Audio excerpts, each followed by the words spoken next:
مختلف موضوعات پر بیانات سننے کے لیے اور روزانہ کی بنیاد پر درس قرآن سننے کے لیے اور میرا لکھا ہوا نعتیہ کلام سننے کے لیے اس یوٹیوب چینل پیر جاوید القادری کو زیادہ سے زیادہ سبسکرائب کریں اور دوسرے احباب کے ساتھ شیئر کریں۔ شکریہ۔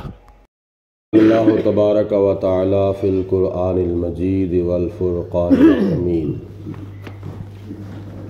سورۃ فرقان جو کہ کل مکمل ہو چکی تھی، سورۃ فرقان کی تکمیل کے بعد سورۃ شعراء کا آغاز کیا جا رہا ہے۔ یہ سورۃ شعراء ترتیب قرآن کے مطابق سورۃ نمبر 26 ہے، اور اللہ تعالیٰ کی ذات نے اس سورت کو نبی کریم علیہ الصلوۃ والسلام پر ہجرت سے پہلے مکہ المکرمہ میں نازل فرمایا، اور اس کے اندر 11 رکوع ہیں اور 227 آیات بینات ہیں۔ اس سورت کو اللہ پاک نے حروف مقطعات سے شروع فرمایا ہے۔ اللہ تعالیٰ ارشاد فرماتا ہے، بسم اللہ الرحمن الرحیم، اللہ کے نام سے شروع جو بڑا مہربان نہایت رحم کرنے والا ہے۔ طاسین میم، یہ حروف مقطعات ہیں جو لکھے ملا کے جاتے ہیں اور پڑھے الگ الگ جاتے ہیں۔ طا کو الگ پڑھا جاتا ہے، سین کو الگ پڑھا جاتا ہے اور میم کو الگ پڑھا جاتا ہے۔ ویسے یہ تینوں حروف ملا کے لکھے ہوئے ہیں۔ ان حروف کو حروف مقطعات کہا جاتا ہے۔ بعض مفسرین لکھتے ہیں کہ ان حروف کا جو معنی ہے وہ حقیقت میں ذاتی طور پر اللہ تعالیٰ جانتا ہے، یا اللہ تعالیٰ کی عطا سے حضور نبی کریم صلی اللہ علیہ وسلم جانتے ہیں۔ اس لیے مترجمین نے ان حروف کا ترجمہ کیا ہی نہیں ہے۔ بعض نے نیچے ترجمہ کر دیا ہے، لکھ دیا ہے حروف مقطعات ہیں، اور بعض نے طاسین میم کا معنی طاسین میم ہی کر دیا ہے۔ تو بعض مفسرین نے لکھا ہے کہ طاسین میم یہ اللہ کے ناموں میں سے ایک نام ہے۔ بعض نے لکھا ہے کہ یہ قرآن پاک کے ناموں میں سے ایک نام ہے، اور بعض نے لکھا ہے کہ یہ سورۃ شعراء کے ناموں میں سے ایک نام ہے۔ بہرحال واللہ عالم ورسولہ۔ اللہ تعالیٰ آگے ارشاد فرماتا ہے، تلک آیات الکتاب المبین۔ یہ جو سورۃ شعراء کی 227 آیات بینات ہیں، یہ روشن کتاب کی آیتیں ہیں۔ کتاب مبین یہ بھی قرآن پاک کے ناموں میں سے ایک نام ہے، جیسے قرآن مجید، فرقان حمید اللہ کا نام، قرآن پاک کا نام ہے، اس طرح کتاب مبین بھی قرآن پاک کے ناموں میں سے ایک نام ہے۔ تو یہ روشن کتاب کی آیات بینات ہیں۔ ان آیتوں کے اندر اللہ تعالیٰ کی توحید کا بیان ہے، نبی پاک علیہ السلام کی رسالت کا بیان ہے، جنت کا بیان ہے، دوزخ کا بیان ہے، فرشتوں کا بیان ہے، 1,00,000 کئی ہزار انبیاء علیہ السلام کا بیان ہے، اشارتاً یا صراحتاً۔ اول سے لے کر آخر تک تمام علوم جو ہیں وہ ان آیتوں کے اندر اللہ پاک کی ذات نے بیان فرمائے ہیں۔ لعلک باخع نفسک، اے میرے حبیب علیہ الصلوۃ والسلام، شاید آپ اپنی جان دے دیں گے، اللہ یکونوا مؤمنین، اس لیے کہ یہ کافر مسلمان کیوں نہیں ہوتے۔ حضور علیہ الصلوۃ والسلام دن رات صبح و شام ہر وقت مکے کے کافروں کو اللہ کی توحید کی طرف بلاتے تھے اور فرماتے تھے کہ بت پرستی کو چھوڑ دو، یہ جہنم کے راستے ہیں، یہ دوزخ کے راستے ہیں، دنیا اور آخرت کی تباہی اور بربادی کے راستے ہیں، ان راستوں کو چھوڑ دو، اس میں تمہارا بھلا ہے، جنت کے راستے کی طرف آؤ، اللہ پاک کی توحید کی طرف آؤ، تم توحید پرست ہو جاؤ، حق پرست ہو جاؤ، اللہ پاک کی پوجا کرو، خدا کی بندگی کرو، جنت کے اندر جانے والے راستے اختیار کرو، شیطان کے شر سے بچ جاؤ، رب رحمان کا راستہ اختیار کرو۔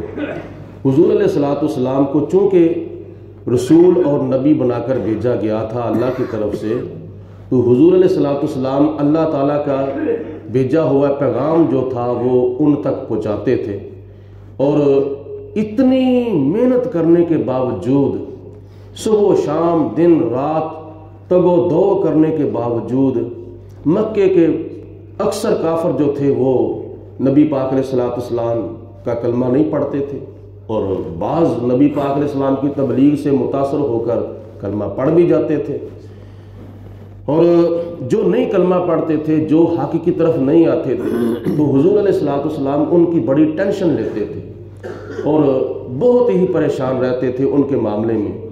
تو اللہ تعالیٰ کے ذات بابرکات نے نبی پاک علیہ السلام کو فرمایا، میرے محبوب تم کیوں پریشان ہو، ان کو ہدایت دینا یہ تمہاری ذمہ داری نہیں ہے، آپ کی ذمہ داری صرف یہی ہے کہ جو وحی آپ کی طرف بھیجی جاتی ہے اس پیغام کو ان تک پہنچا دو، ان تک پہنچا دینا آپ کا کام ہے، آگے ہدایت دینا یا نہ دینا وہ میری ذمہ داری ہے۔ تو آپ چونکہ بہت ہی اس معاملے میں پریشان رہتے تھے، تو اس لیے خدا نے فرمایا لعلک باخع نفسک، اے میرے حبیب علیہ السلام اس ٹینشن کی وجہ سے شاید آپ جان سے کہیں ہاتھ نہ دھو بیٹھیں، اللہ یکونوا مؤمنین، کہ یہ مسلمان کیوں نہیں ہوتے، یہ دین کی طرف اسلام کی طرف کیوں نہیں آتے۔ تو آپ کو پریشان ہونے کی ضرورت نہیں ہے، لہٰذا یہ جو ڈیوٹی آپ کی لگی ہے یہی ڈیوٹی پہلے نبیوں کی اور پہلے رسولوں کی لگی تھی، تو انہوں نے جس طرح پیغام کافروں تک پہنچا دیا تھا، مشرکوں تک، بت پرستوں تک پہنچا دیا تھا، اس طرح آپ بھی میرا پیغام ان تک پہنچا دیں، آگے کوئی مانے یا نہ مانے یہ ان کے اپنے مقدر ہیں۔ اور بعض مفسرین نے پھر یہ اس کی وضاحت کی ہے کہ اللہ تعالیٰ کی ذات کو جو ایمان ہے وہ اختیاری مطلوب ہے، اضطراری مطلوب نہیں ہے۔ ایک ایمان ہوتا ہے اختیاری، ایک ہوتا ہے اضطراری۔ اس کی وضاحت اللہ پاک نے اگلی آیت میں بیان فرمائی ہے، اللہ تعالیٰ نے اس کا بیان اگلی آیت میں فرمایا ہے، ان نشاء، اے میرے حبیب علیہ السلام اگر ہم چاہیں، ننزل علیہم من السماء آیتن، اگر ہم چاہیں تو آسمان سے ایک ایسی نشانی ہم ان کے اوپر نازل کر دیں، ان کافروں پر، ان مشرکوں پر، ان بت پرستوں پر ہم ایک ایسی آسمان سے نشانی نازل کر دیں، فَظَلَّتْ أَعْنَاقُهُمْ لَهَا خَاضِعِينَ، جس کی وجہ سے یہ ہر وقت اپنی گردن کو جھکا کے رکھیں، جس کی وجہ سے ہر وقت یہ سر تسلیم خم کر کے رکھیں۔ ہم ایسی آسمان سے نشانی بھی نازل کر سکتے ہیں، یعنی اللہ تعالیٰ کا عذاب ہے جو آسمان سے ان کے اوپر نازل ہوتا، تو جس کی وجہ سے وہ ہر وقت، یعنی ایک وقت نہیں بلکہ ہر وقت وہ آپ کے سامنے سر تسلیم خم کر کے رکھ دیتے، لیکن یہ کیا ہوگا، ان کی مجبوری ہوگی۔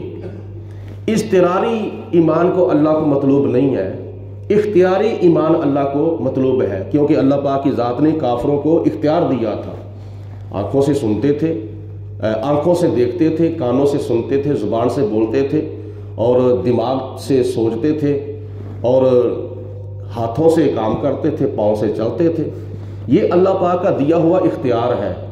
اللہ پاک کی ذات نے آنکھیں دے کر دو راستے دکھا دیے ہیں، مثال کے طور پر آنکھیں دے کر خدا نے دو راستے دکھا دیے ہیں، یہ میں نے تمہیں آنکھیں دی ہیں، ان آنکھوں سے تم قرآن پاک کی زیارت کرو، تم خانہ کعبے کی زیارت کرو، تم والدین کی زیارت کرو، تم اچھی اچھی چیزوں کی زیارت کرو، اور ان آنکھوں سے تمہیں اختیار ہے، تم چاہو تو اپنا فحش اور گندے اور لفنگے اور بے حیائی والے کام دیکھو، یہ انسان کا اختیار ہے۔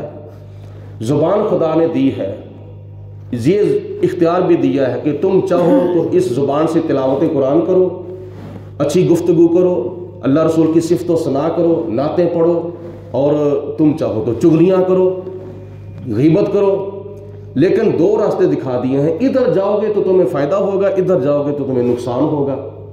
اختیار دے دیا ہے، اللہ پاک کی ذات نے کان دیے ہیں، تم چاہو تو ان کانوں سے قرآن پاک کی تلاوت سنو، تم چاہو تو ان کانوں سے گانے سن لو، یہ تمہارا اختیار ہے۔ اگر گانے سنو گے تمہارا نقصان ہے، اگر تلاوت قرآن سنو گے تو تمہارا اس میں فائدہ ہے۔ یہ اللہ پاک کی ذات نے مکے کے کافروں کو یہ نعمتیں دی تھیں اور ساتھ اختیار بھی دیا تھا۔ خدا چاہتا ہے کہ اے میرے حبیب علیہ السلام، اگر ہم چاہیں تو ان کے اوپر آسمان سے ایسا عذاب نازل کر دیں یا ایسی نشانی نازل کر دیں جس کی وجہ سے یہ اپنی گردنوں کو جھکا کے رکھیں، ہر وقت آپ کے سامنے سر تسلیم خم کر کے رکھیں، لیکن مجھے ایمان جو ہے وہ اختیاری مطلوب ہے، اضطراری مطلوب نہیں ہے۔ اختیاری کا مطلب کیا ہے؟ جو بندے کے بس میں نہ ہو۔ مثال کے طور پر یہ جو بندے کو خواب آتا ہے نا، یہ اختیاری نہیں ہے، یہ اضطراری ہے۔ یعنی کبھی بھی ایسا نہیں ہوا کہ آج میں نے رات کو سونا ہے تو بندہ یہ اختیار رکھتا ہو کہ آج میں نے رات کو سونا ہے تو میں نے مکے شریف کی حاضری کا خواب دیکھنا ہے، میں نے مدینہ شریف کی حاضری کا خواب دیکھنا ہے۔ نہیں، وہ اللہ پاک کی ذات قرآن پاک میں فرماتی ہے لَهُمُ الْبُشْرَى فِي الْحَيَاةِ الدُّنْيَا وَفِي الْآخِرَةِ، کہ ان کے لیے دنیا اور آخرت میں خوشخبریاں ہیں۔ یہ اچھے خوابوں کا آنا یہ رب رحمان کی طرف سے ہے، اور برے خوابوں کا اور بے حیائی والے خوابوں کا آنا یہ شیطان کی طرف سے ہے۔ یہ بندے کا اس میں اختیار نہیں ہوتا، بندے کا اس میں اضطرار ہوتا ہے۔ تو اللہ پاک کو اضطراری ایمان جو ہے وہ مطلوب نہیں ہے، بلکہ اختیاری ایمان اللہ پاک کو مطلوب ہے۔ اللہ تعالیٰ کی ذات نے ارشاد فرمایا وَمَا يَأْتِيهِمْ من ذکر، اے میرے حبیب علیہ السلام ان کے پاس جو کوئی بھی نصیحت آتی ہے من الرحمانی، رب رحمان کی طرف سے، محدثن، نئی، ان کے پاس اللہ تعالیٰ کی طرف سے کوئی نئی نصیحت جب آتی ہے الا کانوا عنہ، تو وہ اس نصیحت سے منہ پھیرنے والے ہو جاتے ہیں، اس نصیحت کو نظر انداز کر دیتے ہیں۔ مکے کے جو کافر ہیں ان کے پاس اللہ کی طرف سے جب کوئی نئی نصیحت آتی ہے تو وہ اس نصیحت سے منہ پھیر لیتے ہیں، اس نصیحت کو نظر انداز کر دیتے ہیں، پس پشت ڈال دیتے ہیں۔ فَقَدْ كَذَّبُوا، تو اس نصیحت کو وہ جھٹلاتے ہیں، تکذیب کرتے ہیں، کہتے ہیں کہ یہ کیا ہے، یہ بالکل جھوٹی نصیحت ہے، اس کے اندر سچائی اور حقانیت کوئی نظر نہیں آ رہی۔ وہ اللہ تعالیٰ کی طرف سے آئی ہوئی نصیحت کا انکار کر دیتے ہیں، تکذیب کر دیتے ہیں۔ فَسَيَأْتِيهِمْ أَنْبَاءُ، اللہ فرماتا ہے کہ ان قریب ان کے پاس اس چیز کی خبر آ جائے گی مَا كَانُوا بِهِ يَسْتَهْزِئُونَ، جس چیز کا وہ مذاق اڑایا کرتے تھے۔ نبی پاک علیہ السلام فرماتے تھے مکے کے کافروں کلمہ پڑھ لو، دین کی طرف آ جاؤ ورنہ تمہارے اوپر عذاب آ جائے گا۔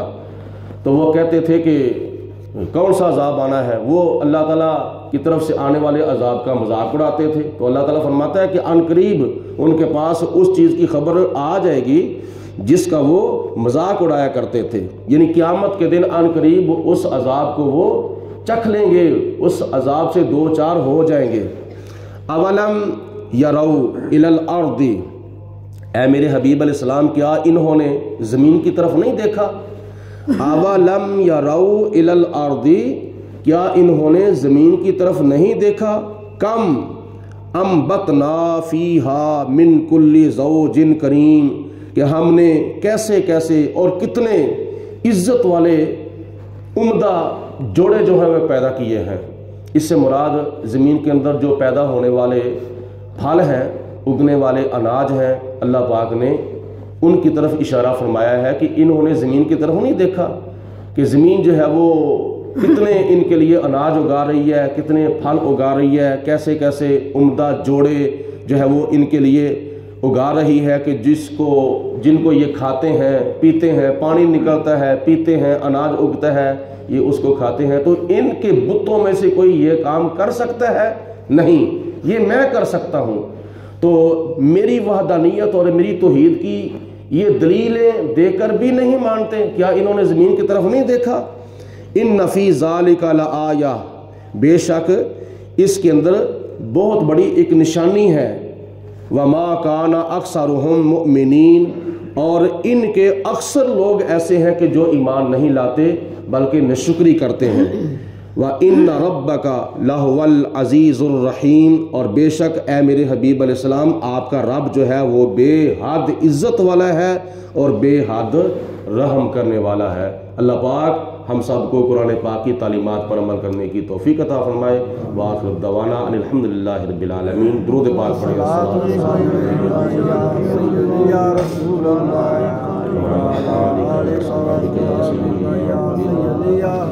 الصلاۃ والسلام وعلی آلک واصحابک یا خاتم النبیین۔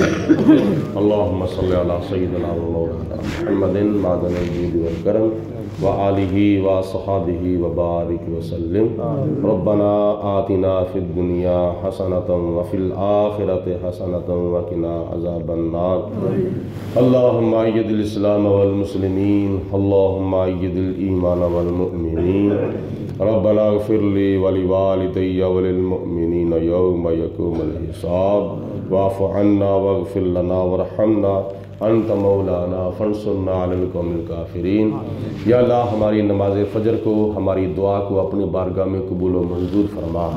یا اللہ ہمارے صغیرہ و کبیرہ گناہ معاف فرما، ہماری نیکیاں اپنی بارگاہ میں قبول و منظور فرما۔ یا اللہ پاک ہمیں شیطان کے شر سے محفوظ فرما، ہمیں نفس کے دھوکے سے محفوظ فرما۔ یا اللہ پاک ہمیں اور ہمارے تمام فوت شدہ مسلمان بہن بھائیوں کو قبر کے عذاب سے محفوظ فرما۔ یا اللہ پاک حشر کے اندر نبی پاک علیہ السلام کی زیارت اور شفاعت نصیب فرما۔ یا اللہ پاک ہم سب کو مرتے وقت کلمہ پڑھنا نصیب فرما۔ یا رب العالمین نبی پاک علیہ السلام کی ساری امت پر رحم و کرم فرما۔ وصلی اللہ علی حبیبہ محمد وآلہ وصحبہ۔ مختلف موضوعات پر بیانات سننے کے لیے اور روزانہ کی بنیاد پر درس قرآن سننے کے لیے اور میرا لکھا ہوا نعتیہ کلام سننے کے لیے اس یوٹیوب چینل پیر جاوید القادری کو زیادہ سے زیادہ سبسکرائب کریں اور دوسرے احباب کے ساتھ شیئر کریں۔ شکریہ۔